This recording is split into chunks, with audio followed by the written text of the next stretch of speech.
जय माता दी भक्तों। चैत्र नवरात्रि के दूसरे दिन पावन दिन आप सभी का स्वागत है।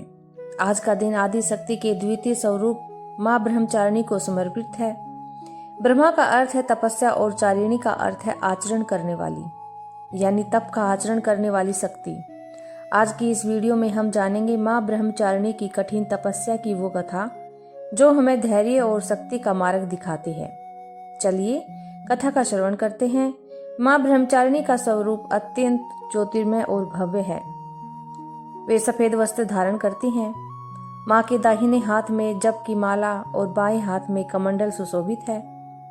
माँ ब्रह्मचारिणी के मुख पर अपार शांति और तपस्या तेज झलकता है। वे भक्तों को अनंत फल देने वाली और सिद्धियां प्रदान करने वाली देवी हैं।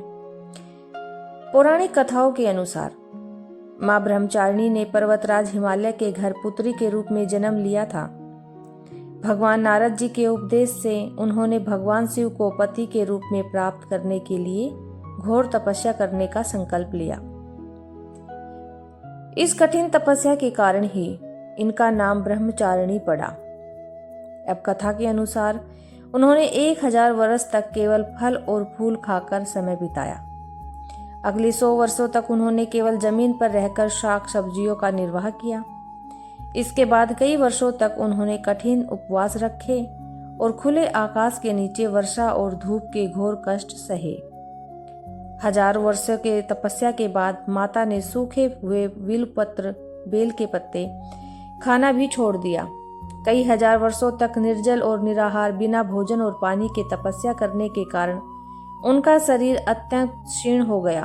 पत्ते खाना छोड़ देने के कारण ही माँ का एक नाम अर्पणा भी पड़ा। उनकी ऐसी कठोर तपस्या को देखकर तीनों लोकों में हाहाकार मच गया। देवता, ऋषि, मुनि सभी माँ की इस तपस्या को देख चकित रह गए। अंत में पितामह ब्रह्मा जी ने प्रसन्न होकर उन्हें दर्शन दिए और कहा, हे देवी, आज तक किसी ने भी ऐसी कठिन तपस्या नहीं की। तुम्हारी मनोकामना अवश्य पूर्ण होगी और भगवान शिव तुम्हें पति के रूप में प्राप्त होंगे। माँ की तपस्या सफल हुई और उन्हें महादेव का साथ मिला। माँ ब्रह्मचारिणी की पूजा करने से मनुष्य के भीतर तप, त्याग, वैराग्य, सदाचार और संयम की वृद्धि होती है। जीवन के कठिन संघर्षों में भी व्यक्ति का मन विचलित नहीं होता। योग साधना में यह दिन स्वाधिष्ठान चक्र को जागृत करने का माना जाता है। माँ ब्रह्मचारिणी को चीनी, मिश्री और पंचामृत का भोग लगाना बहुत प्रिय है। आज के दिन पीले या सफेद वस्त्र पहनना शुभ माना जाता है। दोस्तों, माँ ब्रह्मचारिणी की यह कथा हमें सिखाती है कि जीवन के कठिन संघर्षों में भी हमें अपना धैर्य नहीं खोना चाहिए। बिना तप और परिश्रम के सफलता प्राप्त नहीं होती। जो भक्त इस दिन माँ के सच्चे मन से पूजा करते हैं, उन्हें कर्तव्य पथ से न डगमगाने का साहस आता है। तो प्रेम से बोलिए जय माता दी। आशा है आपको माँ ब्रह्मचारिणी की यह कथा और जानकारी पसंद आई होगी। कमेंट्स में जय माँ ब्रह्मचारिणी, जय माता दी जरूर लिखें और इस वीडियो को अपने परिवार के साथ शेयर जरूर करें।